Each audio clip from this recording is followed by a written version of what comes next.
Hello hi friends, welcome to Darshini kitchen. இன்றைக்கி நம்ம கிச்சனில் என்ன பார்க்க போகிறோன்னு பார்த்தீங்கன்னாக்கா காளான் பஜ்ஜி. காளான் வந்து இப்போ இன்றைக்கி ஒசூரில் பார்த்தீங்கன்னா காலிலேருந்து தூரல் போட்டுட்டு இருந்துச்சு. இப்போ ஈவினிங்கும் பார்த்தா மழை வர மாதிரி இருக்குது. சரி என்ன செய்யலான்னு பார்த்ததும் காளான் இருந்துச்சு, கொஞ்சம் பஜ்ஜி மாவு இருந்தது. இது பஜ்ஜி மாவு பதத்துக்கு இப்படி அரைச்சி வச்சுட்டு நம்ம காளான் வந்து ஒரு பீஸை ரெண்டாக்கி மறுபடியும் அதை ரெண்டு பீஸாக ஆக்கி வச்சுருக்கோம் ஃப்ரெண்ட்ஸ். இங்கே வந்து எண்ணெய் ஊற்றி வச்சுருக்கோம். எண்ணெய் காஞ்சதும் நம்ம காளான் வந்து போட்டு பொரிச்சு எடுக்கலாம் ஃப்ரெண்ட்ஸ். இது நம்ம பஜ்ஜி போடுற மாதிரியே தான், ஆனால் வந்து நல்லாயிருக்கும். ஏன்னா நம்ம வாழைக்காய் பஜ்ஜி, உருளைக்கிழங்கு பஜ்ஜிலாம் வந்து கேஸ்டிக் மாதிரி முட்டி வலி இது கை கால் பிடிப்பு அதெல்லாம் வரும் இல்லைங்களா. இது வந்து அந்த மாதிரிலாம் இருக்காது. பஜ்ஜி சாப்பிட்ணுன்னு நினைக்கும் போது ஏதோ ஒரு நாளைக்கு இந்த மாதிரி வந்து செஞ்சு ஃப்ரெண்ட்ஸ். இப்போ வந்து நம்ம வந்து காளான் பஜ்ஜி வந்து போடலாம் ஃப்ரெண்ட்ஸ். எண்ணெய் வந்து காஞ்சிருக்கு. இங்கே பாருங்கள், எடுத்துகிட்டு நம்ம பஜ்ஜி மாவு பண்ணுற மாதிரியே பண்ணிவிட்டு அப்படியே எண்ணெயில் போட வேண்டியதான் ஃப்ரெண்ட்ஸ். ஒரு 10 நிமிஷத்தில் போட்டு முடிச்சிடலாம் ஃப்ரெண்ட்ஸ். மாவு கரைச்சி வச்சுருந்தோம்னாக்கா இப்படி இது பண்ணி போட்டோம்னா ஒரு 10 நிமிஷத்தில் நமக்கு நல்ல ஒரு ஈவினிங் ஸ்நாக்ஸ் வந்து கிடைச்சிரும் ஃப்ரெண்ட்ஸ்.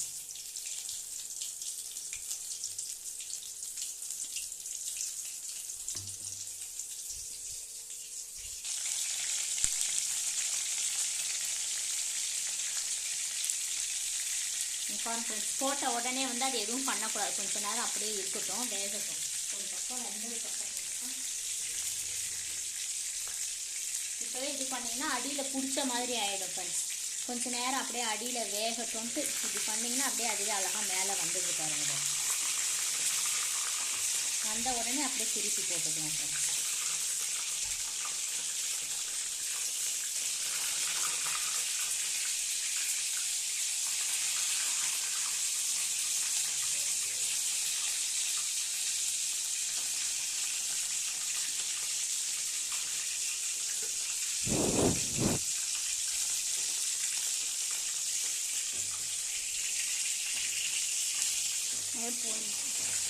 இங்கே பாருங்கள் ஃப்ரெண்ட்ஸ், நல்லா ப்ரௌனிஷ் ஆகி நமக்கு நல்லா சூப்பராக வெந்து வந்துடுச்சு பாருங்கள் ஃப்ரெண்ட்ஸ். இது அப்படியே மேலே நல்லா மொறுன்னும் உள்ளே வந்து நல்லா சாஃப்டாகவும் இருக்கும் ஃப்ரெண்ட்ஸ். இங்கே பாருங்கள், சூப்பராக நமக்கு வந்து ரெடி ஆகிடுச்சு.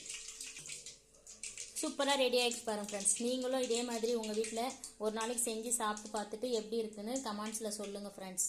நான் எல்லாருக்கும் நம்ம சேனலை சப்ஸ்கிரைப் பண்ணிக்கோங்க, கமெண்ட் பண்ணுங்கள், ஷேர் பண்ணுங்கள். Okay, thank you.